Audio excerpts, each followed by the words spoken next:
Welcome to another episode of the Holistic Sister Circle. Today we have Kateryna with us, and she is a psychologist licensed in Ukraine and Europe, a life coach, psychology instructor, speaker, and advocate for mental health. She has run her practice for nearly 7 years and works with crisis, adversity, and overcoming traumatic experiences. She helps her clients thrive and enjoy their lives. Kateryna, welcome. I'm so glad to have you here.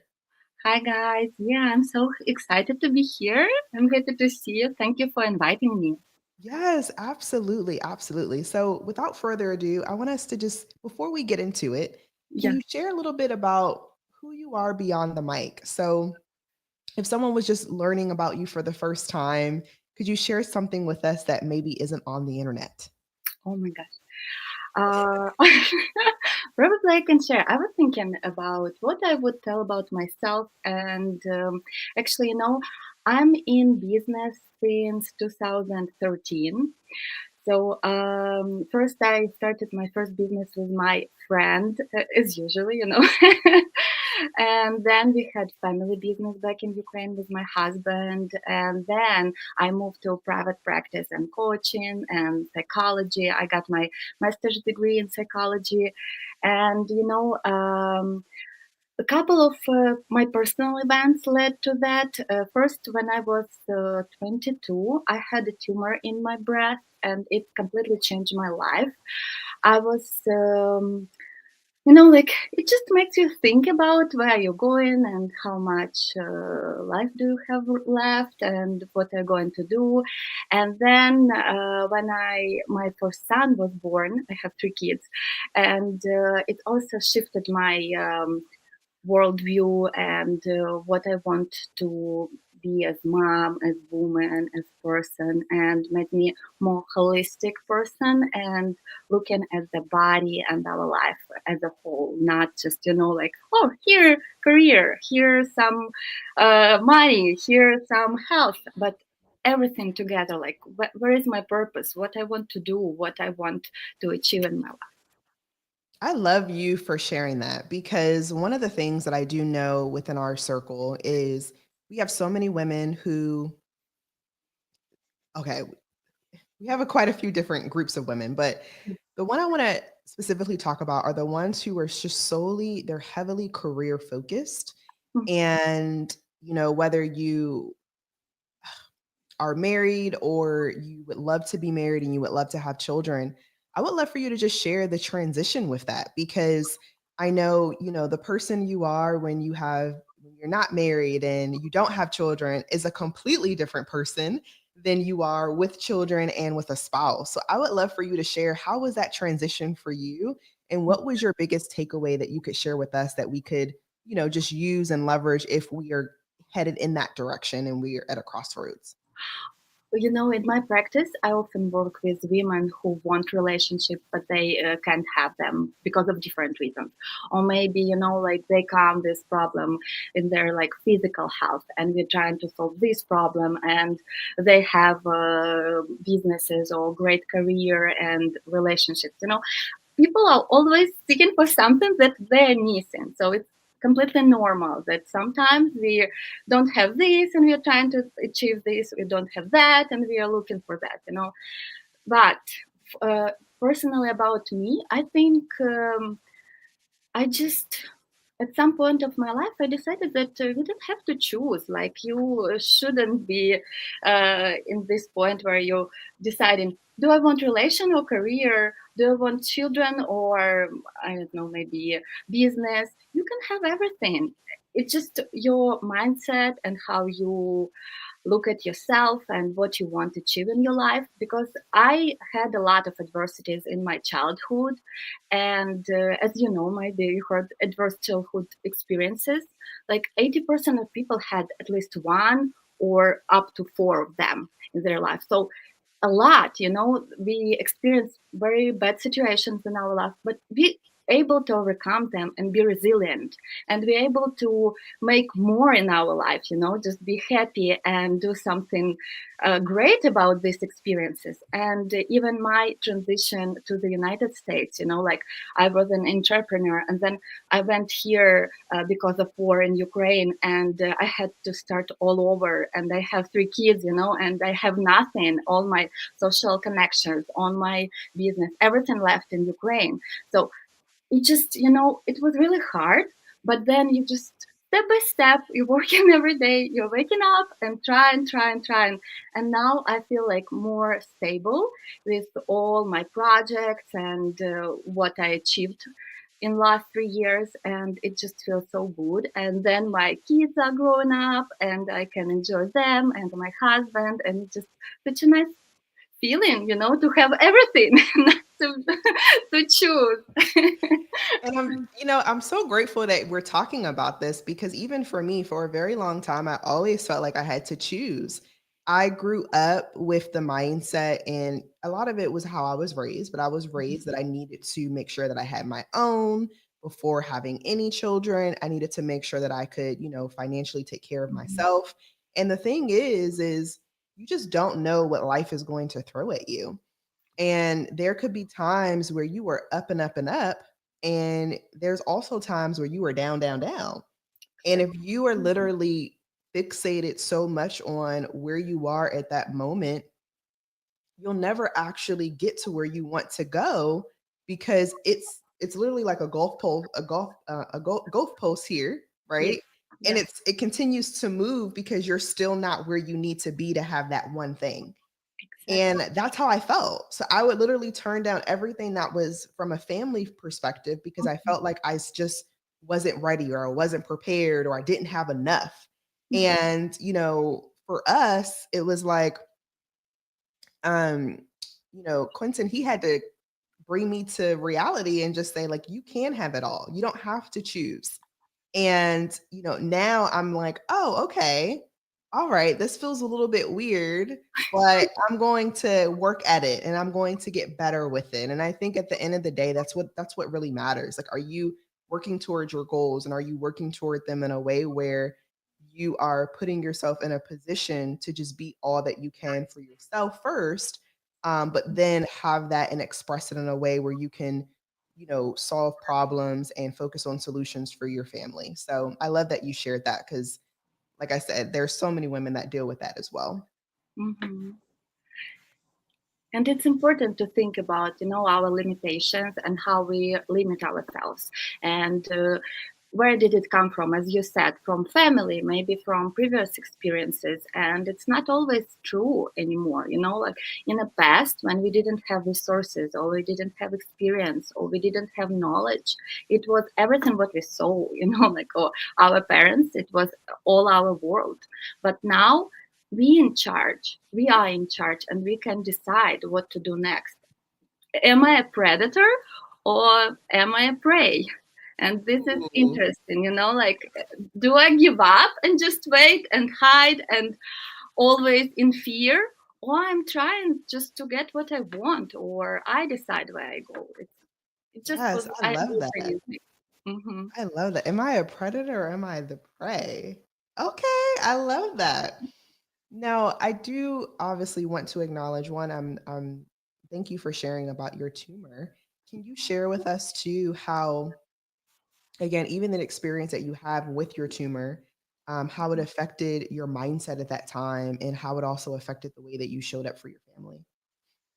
I was very young at that time, and it was so.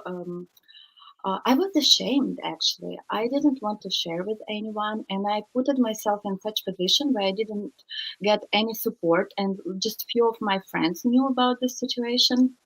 And I was in my best, like nothing happened. I just disappeared for a couple months from life, from university, and then I came back, like nothing happened. And at that point it was like the best decision that I could make, but now when I reflect on that, I think I could get more support and I shouldn't stay by myself. And I just separated myself because I even didn't expect that people would support me. Or another thing that I didn't know how to deal with my emotions and what to do with myself, you know. So when they would just empathize me or support me, I just felt so weak and vulnerable that I couldn't just be with that. So it's very important to just recognize our feelings and not to think that when we are vulnerable or weak, what we call, you know, that it's bad thing. It's just reality. Sometimes all of us are weak, you know. We can be in situations that not always depend from us. It's just such circumstances, and you have to be able to take this help and to be there in your feelings and just deal with it, you know, and it what would help. And actually, when probably that experience has helped me right now with transition to the United States, because when we came, a lot of people tried to help us and like, oh my gosh, I have to take it in.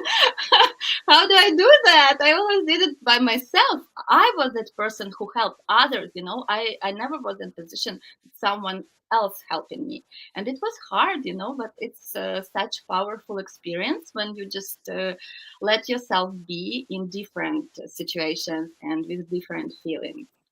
Yeah, and one of the things that I wanted to ask you too, I know you talked a lot just about that vulnerability and being open for help and controlling your emotions. I mean, I can relate to that too.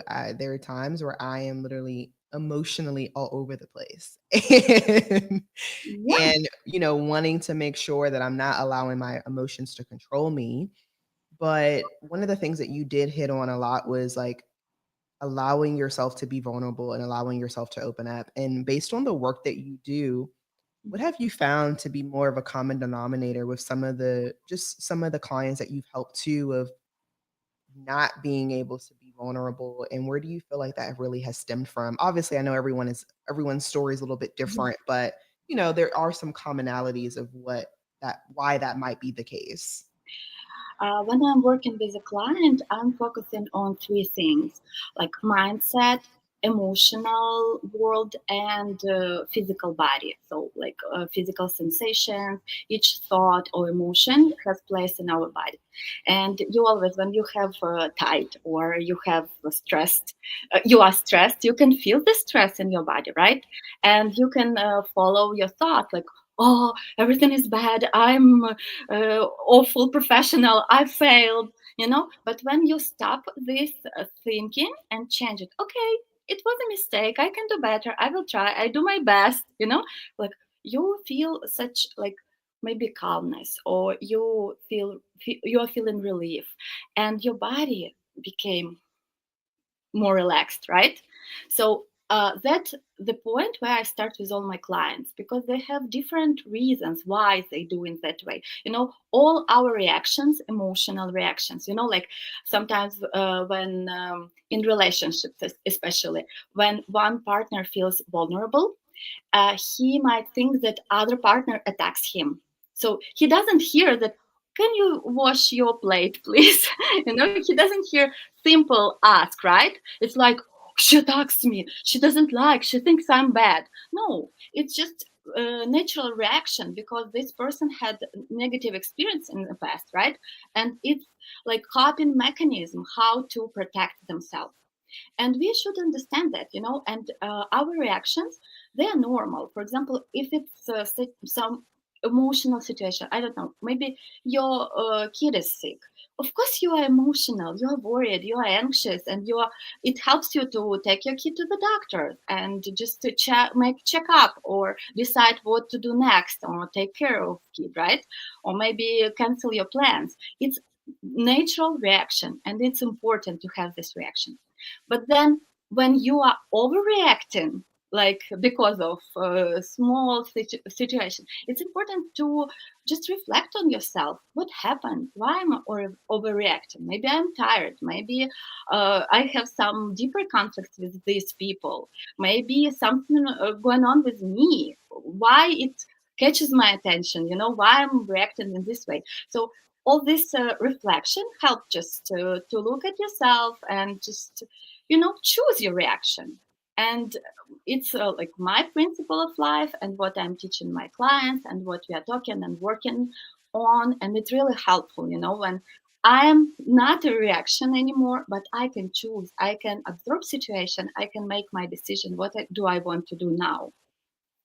Yeah, and you know, obviously, ladies, we know it's easier said than done, Yeah. especially when you're going through the moment. It's like what am I going through right now? Yeah. What are some practical steps that you can give someone who is just really emotionally immature, especially around relationships, like Oh, relationally immature, right? Um, they've and again, I can relate to this as well because my sibling, I'm 5 years older. We mhm, have different groups of friends, so we weren't like very close in age. mhm, And everything that I did through life, up until that point was on my own, on my terms, what I felt like I needed to do, right? So now you're welcoming someone else into your world and they're welcoming you into their world. And there will be times where there will be conflict yeah, and there will be times where, the emotions will be heightened. mhm, But the one who can stay neutral, the one who can see both perspectives, the one who can, take accountability, that's the one that typically understands the ebb and flows of life and they continue to move forward. Where the other person typically stays stuck. And I've been in that situation where, we've had conversations. Maybe I didn't like the way that something was being said, or vice versa, and I'm thinking I'm doing everything that I'm supposed to do, but my partner's not receiving it in the way that I would have wanted him to, right? So now my emotions are heightened and I'm like, "Oh my gosh, da da da da." Da." So, what would you say some practical steps would be for someone who may be experiencing that conflict? Maybe they're conflict avoidant, which is something I'm desperately working on now. They're conflict avoidant, and when conflict does arise, which we know that it will in family all the time, mhm, what are some practical steps that you can share with us that maybe you do with yourself, your family, your clients, yeah. that we can take on this gift as well? Oh, actually, I have a great one. Like in any emotional situation or in a conflict situation, just you have like, okay, stop situation. Like take a deep breath, breathe out, and start observing. Like no talking, no reacting, no yelling. Just okay, what is the situation? I let's do you want me to give you example or let's Yeah, just give a step. Okay, yeah, for let's do it. example. I was waiting for my husband and made a dinner, right?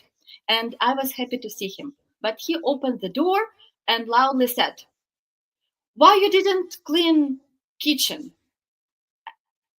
And here I can choose how do I react, right? I'm happy to see you. I made a dinner. Let's go and eat together. Or why are you talking like that with me, right? And we can go to the conflict. And Right, here is the point, like sometimes from the very beginning, it's hard to choose what's going on. And maybe something happened with him on the way from work to home, right? Maybe he had some bad experiences or situations, and he already came like very agitated and emotional. And it was not about me, but I would take it personally. I was working for you. I made the special dinner, and you ungrateful, right? So it's very easy to go this track. right, But when we are aware of our reactions and our thoughts, we can take a deep breath. Okay, I don't have to react right now. It's not about me. What is hidden? What's going on with me? Oh, I'm getting mad. I feel like my hands are tight. I'm getting ready to punch on my stomach, right? Like something going on in my chest. What is the emotion? Oh, I'm angry. I'm scared. He doesn't love me anymore. And when you go deeper and okay, what is my need? What did I want from the very? I wanted like love. I wanted attention. I wanted this calm dinner, nice time. But now I have what do I have? I have angry, maybe hungry husband who doesn't talk this way was how I expected, right? So my need and what I observe, they are not matching. That's why I'm not happy. And what is happiness? When our needs are met, and maybe then they met unexpectedly, and then I'm very happy, like, oh, something happened really cool, right? Because I wanted this. Doesn't matter. Did I know that I wanted or I did not know? But if it happened with me, I'm happy. If something doesn't go my way, I'm unhappy, right? So it's a simple step. Just after situation, if you had a conflict, just sit down and think about, okay, what was the situation? Like, like on camera, just look, okay, he came in, he said this, I said this, then he said this, and I said this. Okay, you describe the situation. What my emotions, what my thoughts, what did you think about yourself, about him, or about the situation, right? Next, what I felt in my body and what are my needs. Like I wanted love, I wanted comfort, I wanted support, blah blah blah. And the last step, what I want to do in this situation or next time, what will be my reaction? And it will help you even afterwards if you will go through this step. And then, when you're practicing, you will be able to do it really fast and in situation not react but choose your like point and reaction. And you can do it the same for your partner or maybe for your boss, like, okay, what did he want in this or she wanted in this situation, what they wanted. Oh, they wanted me to do my job and I didn't do. Oh, okay, maybe I should try better, like. So sometimes when you just honest with yourself, you can open then, oh, okay, I can do better here and here, and then maybe situation will not happen next time. So it's not about making other person responsible, but take responsibility, what you said, to Right. be accountable for your life and for changes in your life. And when you are sure about your needs and your emotions, you can just say to other person, you can speak like that with me. It's not okay. I know you're tired, I know you're upset, but it's not okay for me. Please, let's do this and this. And another thing, violent communication. Do you know about that?